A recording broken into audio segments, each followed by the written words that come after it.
Good morning. Welcome to Community Voice. I'm Steve Graddick, your host. Delighted to have you with us on this beautiful Monday morning. It's going to be a beautiful, sunshiny day, and everything's looking good. And, right? So, good. And we're on Facebook Live, so we'd like to say good morning to our Facebook Live viewers. And we're honored to have in studio good friend, longtime friend of the radio station, Jim Beck.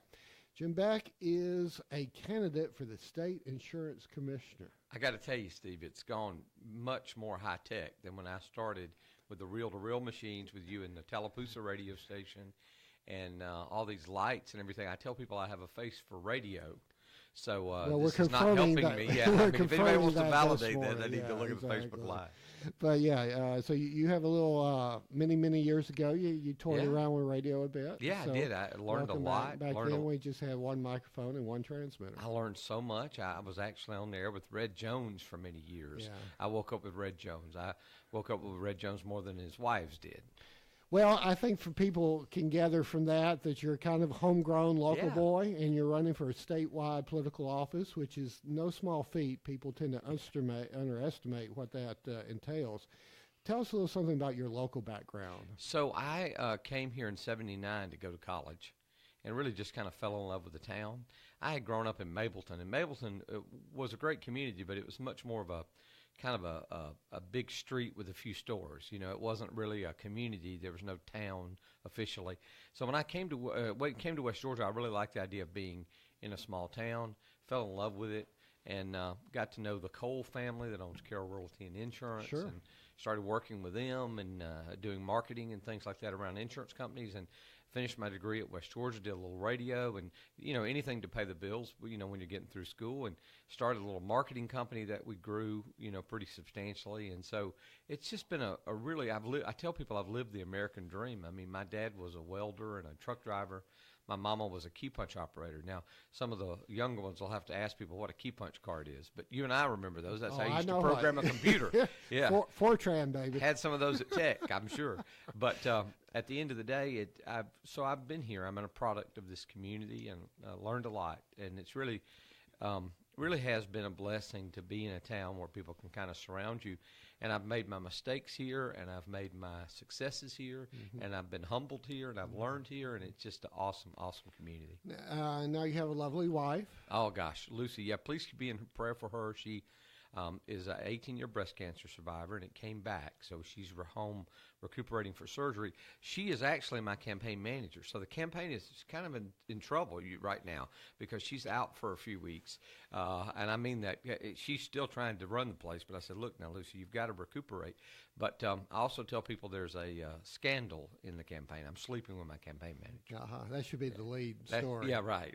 But you also have a son that you're very proud of. 25. Yeah, I adore that boy. Heavy as the head that wears the crown. He's the only child, so he has many things, and and he's learned a lot from you and the people here at the radio station. It's a great family. When you don't want to kill each other, it's a great family to be around. All right, let's kind of jump into it. State Insurance Commissioner post. It's maybe not exactly the top tier. It's not governor, lieutenant. It's not governor. Even close, buddy. It's not even close. It's not even close. Probably most people, I'm assuming, and I could use a little instruction too. Give us State Insurance Commissioner 101. What is the office, and what does it entail? So the State Insurance Commissioner on the property and casualty side, which is your home and your auto and business insurance and life insurance, very heavily state regulated. Because its property insurance is unique to the state. What challenges Florida doesn't challenge Georgia, and to the same degree. So the insurance commissioner's office is responsible for overseeing policies, rates, forms, just the mechanics of licensing people, kind of regulating them to make sure they're behaving right. Insurance is at its core a promise. You're buying a promise. And so, making sure that people are keeping that promise is a big part of the office. I ran the Consumer Services Division in the 90s when I first went there, and we were responsible for collecting about $36 million for people who had not been paid what they were deserved to be paid on their insurance policy. So that's probably the lion's share of the focus on the insurance commissioner's office. How big is the office? About 300 employees. Ooh. The office has run into trouble of late. It actually was the first state agency to run through its money since 2008. It had to furlough people, furloughed 300 employees for 4 days, had to lay people off because it had misspent its budget. Okay. Is there any other aspects to the State Insurance Commissioner's Office? I think I remember Safety Fire. Safety Yep. Fire. Okay. So Safety Fire Division and also Comptroller. The Insurance Commissioner is also the State Comptroller. And the Comptroller function is largely signing a check from time to time, or a warrant from time to time to move money. But the Safety Fire, if you'll get on the elevator, you'll see the inspected by the Insurance and Safety Fire Commissioner. Propane is regulated by the Office of Safety Fire. Right. Most of the inspections for all nursing homes, all prisons, all schools are inspected by the Safety Fire Commissioner. And so there's a life, health, safety aspect to that. That's primarily that. Big cities have their own code type of enforcement and fire inspection services, but smaller communities do not. Arson is a big part of what they do, arson investigations. And so there's probably, of the way it breaks down, there's probably about 100 people in the fire safety division, probably 125 or 30 on insurance, and then the rest are also industrial loan. The insurance commissioner regulates the industrial loan. So if you go somewhere and you get not title pawn, but if you go somewhere and you get a loan for, say, $500, that's also regulated as consumer protection by the insurance department. Okay, here's the big question, only 3 little letters. Why? Why are you running? You know, it's funny. I really believe that insurance is the heartbeat of the free enterprise system. Because if you think about it, you really can't do very much of any economic significance without insurance. You can't drive a car, you can't buy a home, you can't build up equity. I mean, there's just a million things you can't do without insurance. And I really, like I said earlier, I've lived the American dream. I believe in the American dream. You know, I love the line in President Trump's speech where he said, Americans have dreams too. Mm-hmm. We have dreams too. Mm-hmm. And so I've always thought it was an overlooked business, because it was an opportunity to talk about economic freedom and so for me, it's been the kind of thing that I've just had a sort of an odd interest in since I was 18. I always tell people, little boys never grow up and say, Daddy, I want to be insurance commissioner one day, astronaut or cowboy or whatever. But it's one of those businesses that doesn't get a lot of attention. But frankly, we have a lot of people engaged in the insurance industry that are a big part of our economic success in Georgia. But I'll say this. I think a large part of this is my grandmother was ripped off when I was in my late teens by an unscrupulous insurance agent. And so that got me really keenly interested in the business. And, sometimes things intersect in your life and you don't know why, but then 25, 30 years later, you figure out why. Mm-hmm. And I really believe it's a servant's heart to protect people.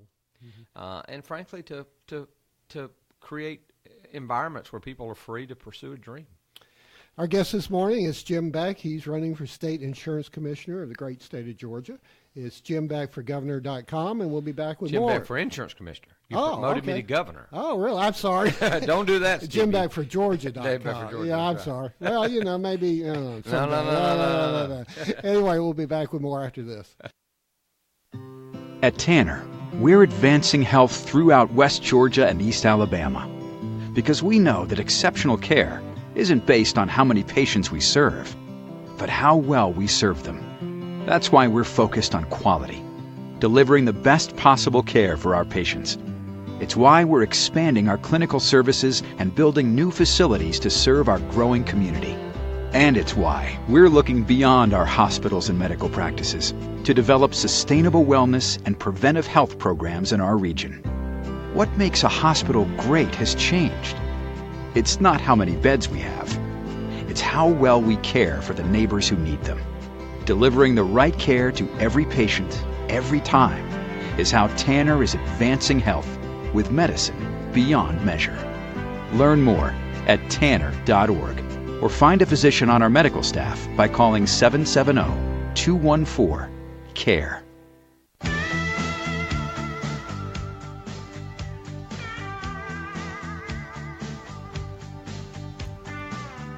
Good morning. Welcome back to the Community Voice. I'm Steve Braddock, your host. Delighted to have you with us. You can give us a call, 678-601-TALK, or hit us up with a question on Facebook Live at the News Talk 1330 Facebook page. Jim Beck is in studio. He's running for State Insurance Commissioner, JimBeckForGeorgia.com. You know, what's fascinating about this is that you're an author, too. Yes, I've actually written a book called Standing Up, the Georgia Consumer's Insurance Survival Guide, and it's a guide to how to pick an agent, how to pick a company, how to make sure you get what you have coming to you in a claim, dispute, all sorts of things. It even has to do with insurance fraud. And I will tell you that my publisher said to me, it's the only book he's ever seen on insurance that ends with a call to a relationship with Christ. Really? Because it actually has an altar call at the end. And he said to me, he said, you know, it's the only self-help book I've ever published with an altar call. I said, listen, you know, accepting Christ is the greatest act of self-help you can ever engage in. Amen. So, but there's lots of good information for consumers and kind of background, also some of my philosophies. What would you say are the couple of main themes of the book? Ask questions.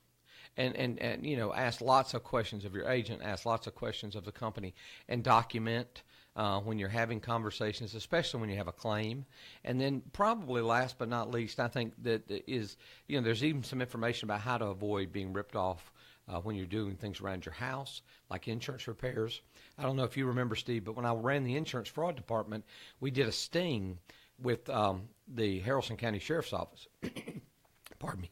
And we called out 10 roofers, and we asked them to inspect our roof and tell us if there was damage, and we arrested 9 of the 10 when they hit the ground for fraud because they had been either doing damage up there, and of course we had all the hidden cameras and everything, and the DA prosecuted them. So there's a lot of fraud in home repairs, so it's just a lot of good information there. You know, I think you say it's basically ask questions. I know I do, and I think a lot of people do. When you say insurance, be it whatever type of insurance, our eyes glaze over, roll in the back of our heads.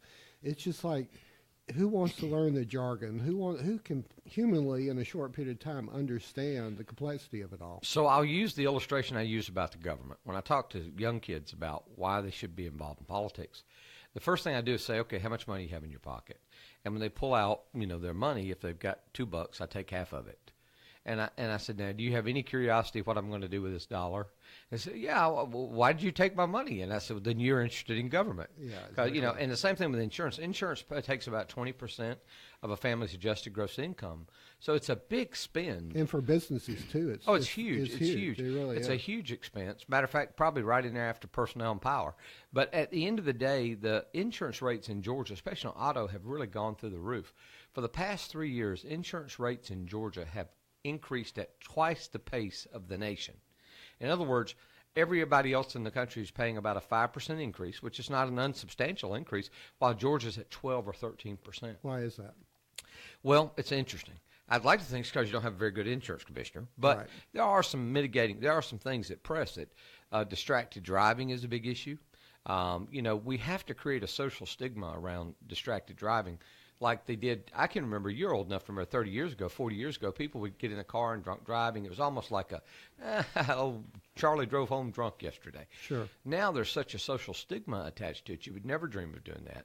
And so we have to create that same kind of a stigma around that. When I was a kid coming up, you could shave and you could discipline your kids and listen to the radio. Well, now you can buy Ginzu knives, talk on the phone, you know, Facebook, whatever. And at the end of the day, we've got to create a stigma, because what happens is when someone is driving with their knees and texting with their hands, the message they're sending is, my life is more important than the life of the mother's child in front of me. Sure. So that's a big deal. That's a big part of it. The other thing is, cars are basically, if you have a new car, you're really driving a metal cage with a butter tub strapped to it, because all the parts are plastic. Right. If you have a wreck, you throw the bumper away. You don't fix anything. So that has driven, technology has driven it. Also, cars are, you know, who had backup mirrors? You know, heated mirrors when we were kids. And so all that costs money. It also helps with the safety. I personally think, and this is my philosophy about it, I personally think that there's been a rush to the top. I think one or two big companies got 25, 30% rate increases, and everybody else said, why am I leaving money on the table? So there's a lot of factors that go into it. The other thing a lot of people don't know about, I get this a lot on the campaign, and this is probably the thing that surprises people the most, and we've done 241 events since August. And I can tell you that your credit score may have more to do with your insurance rates right now than your driving record. You actually may be dinged for not having credit more than if you have a DUI in some of the models. And it's because they believe there's a correlation between poor credit or no credit and claims. But the problem is nobody sees somebody going down the road and says, I bet that guy doesn't have a belt charge card. I'm going to run into him. You know, so there's some, it's like so many things, statistics. There's correlation and there's causation. I mean, I cranked my car on Burwell to come here today, and I'm sure right about that time somewhere in Florida there was a wreck. I didn't have anything to do with it, but you could chart that and say every time Jim Beck cranks his car, there's a wreck somewhere, 5 states over. So I worry that some of the science, I also worry, frankly, it's punishing conservatives. I mean, my goal is to not owe money. We co-signed for a condo for a friend, for our son, and I was telling a friend of mine who's a banker, I said, I have perfect credit. He came back and said, you don't have perfect credit. I said, what do you mean? He said, you don't owe anybody any money. Yeah. You have to owe people money to have perfect credit. Yeah. What about the insurance commissioner's office? Does it have any impact or any regulatory power over the health insurance industry? It does. I think we're going to see a lot more under President Trump. I think we're going to see a lot more power come back to the states on that topic now that you've kind of gotten rid of the mandate, which will fall off in 2019, the penalty and the mandate. We've got to encourage more creativity. You know, I remember 25, 30 years ago when Southwire did the health clinic. That was very innovative back then. We've got to encourage more innovation. For example, there's a hospital chain in Dalton, and they directly contract with all the school systems and the larger employers, and then they provide services. There's a concierge doctor in Alpharetta.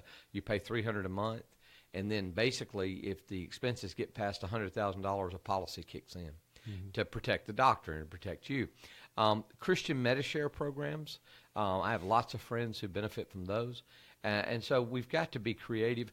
You know, it made headlines the other day when Warren Buffett and Jamie Dimon of Chase and all these guys and Bezos got together to form their own kind of insurance provider. So we're going to have to encourage some innovations on the local level.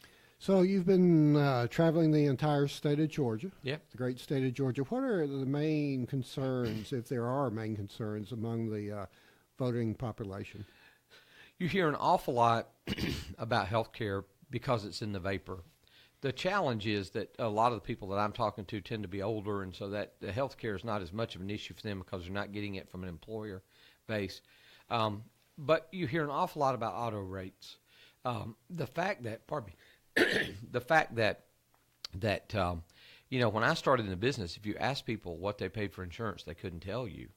But now they can tell you almost to the penny because it's such a big number. And it's really affecting people who are working, people trying to make slightly above minimum wage. And there's a bill right now in the legislature to change the law. Right now, if an officer gets behind you and the system says you have no insurance, they have to impound your car.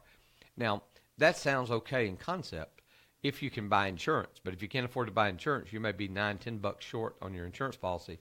Next thing you know, you've been impounded, your property's been seized, and you're having all these problems paying all these fees. All right, our guest this morning is Jim Beck. He's running for State Insurance Commissioner. It's Jim Beck for Georgia.com. We'll be back with more with Jim. But first, this word from Tanner Health System. At Tanner, we're advancing health throughout West Georgia and East Alabama because we know that exceptional care isn't based on how many patients we serve, but how well we serve them. That's why we're focused on quality, delivering the best possible care for our patients. It's why we're expanding our clinical services and building new facilities to serve our growing community. And it's why we're looking beyond our hospitals and medical practices to develop sustainable wellness and preventive health programs in our region. What makes a hospital great has changed. It's not how many beds we have. It's how well we care for the neighbors who need them. Delivering the right care to every patient, every time, is how Tanner is advancing health with medicine beyond measure. Learn more at tanner.org or find a physician on our medical staff by calling 770-214-CARE.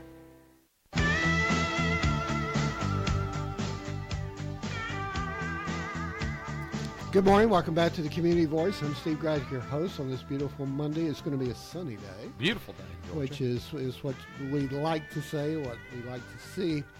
Jim Beck is in the studio. He's a local boy. Yeah. And he's running for Burwell. Burwell. Local, downtown Burwell. Local Burwell boy. I'd like to shout out to the mayor, Scott and Albert Eason, the team mayors in Burwell. Yeah. Beautiful location. Beautiful place. Absolutely. Running for state insurance commissioner for the state of Georgia. Website is jimbeck4georgia.com. And you can find us on Facebook Live right now. We're streaming live. And be sure to like our Facebook page. We're nowhere near Graddick, but we have 6,200 likes, so that's pretty good. That's good. And about 5 times more than our closest competitor, so I like the odds. That's good. That's good. You mentioned back when you were 18, experience with your grandmother that kind of touched you.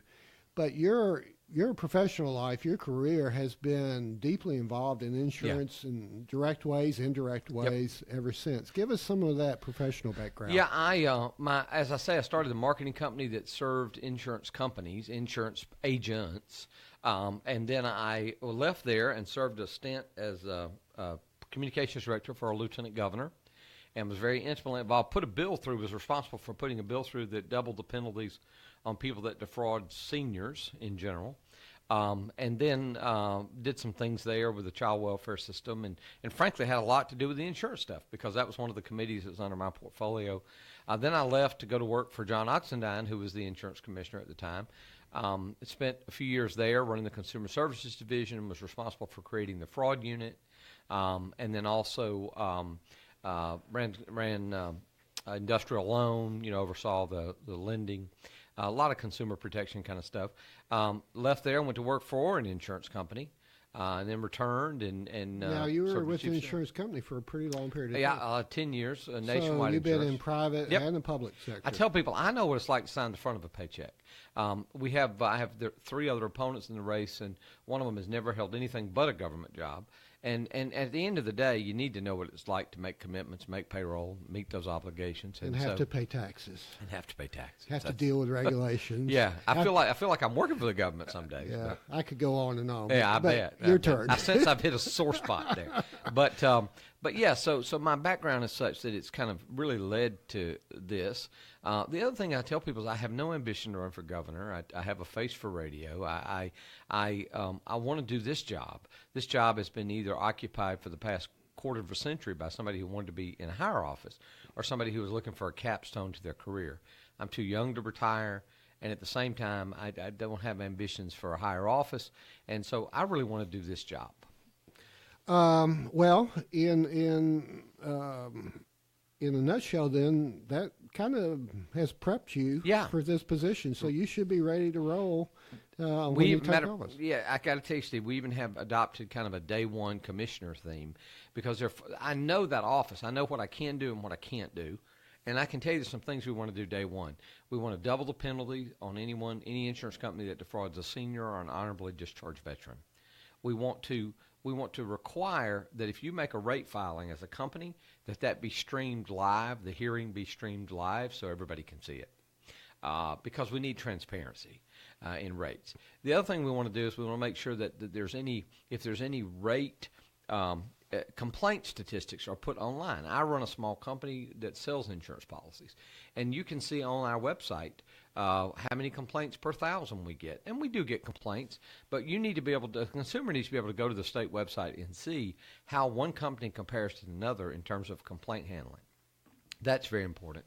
And so it's those kind of things that I can do day one to serve the taxpayers. I also want to open rolling regional offices.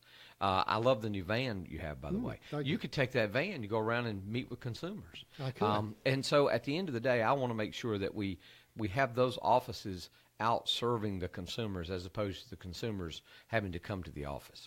Elaborate on that, because basically up until now, you've got to drive into Atlanta or you got to call Atlanta. Right. I mean, right. For a lot of people, that's totally not feasible. Listen, if you ever want to get to Atlanta by 8 o'clock in the morning, you better leave tonight, But I can tell you that what I want to do, every organization I've ever led, the org chart that I produce has the customer at the top. I've never been at the top of the organization, because we all work for the customer. Mm-hmm. And I think that with the technology such, we used to do that. We used to send field investigators out to talk to people when they had a problem.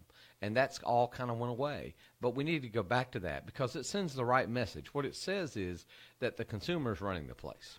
Elaborate on that more. Obviously, you got the book Standing Up, Georgia's Consumers Insurance Survival Guide. Right. So consumer protection is important to you. Huge.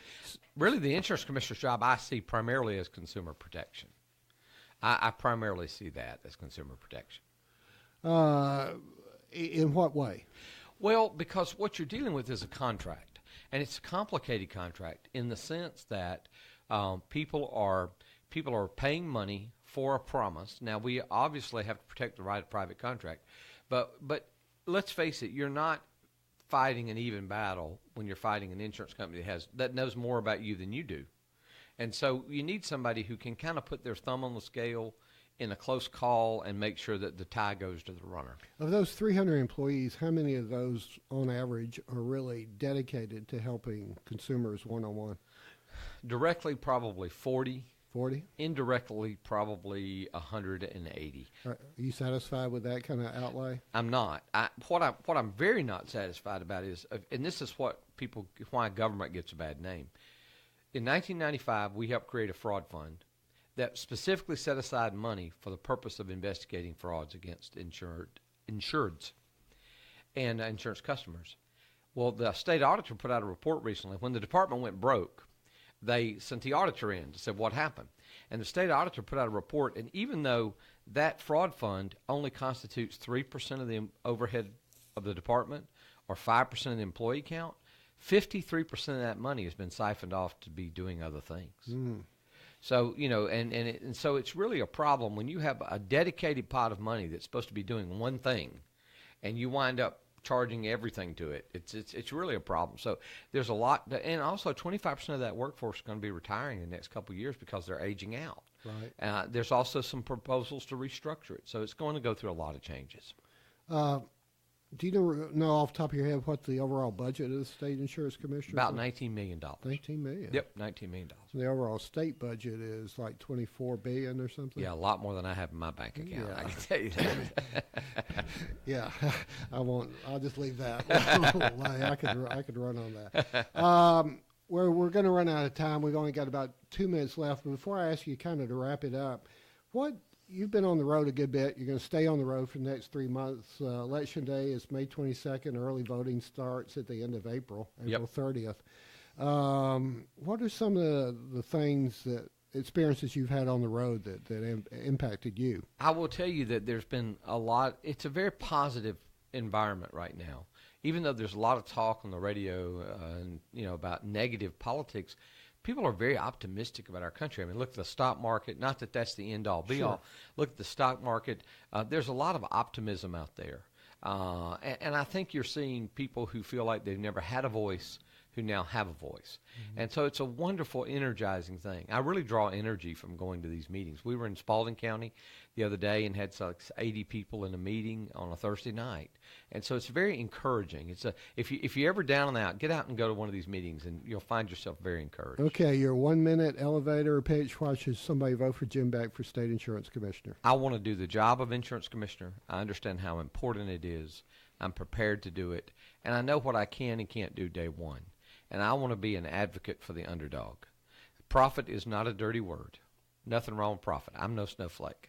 And I don't mind insurance companies making money. But when they sell you a promise, they need to be promise keepers. And I'm ready to go in and do the job day one. I'd love for people to visit the Facebook page and like our Facebook page, Jim Beck for Georgia. Check out the website, sign up. We have over 340 volunteers that are traveling around and going to meetings for us. And so it's just been a wonderful experience. And I think I have I know I have a servant's heart. And I want to serve people. Granddaddy always said, if you want to make your life better, make somebody else's life better. Jim Beck, candidate for State Insurance Commissioner. Website is jimbeckforgeorgia.com. Our gratitude for coming in. Well, thank you, it's Stevie. Always good to Thank see you, a local boy from Burwell. Yeah, local boy make good. Make good. There you go. You're in tune to WLBB Carrollton.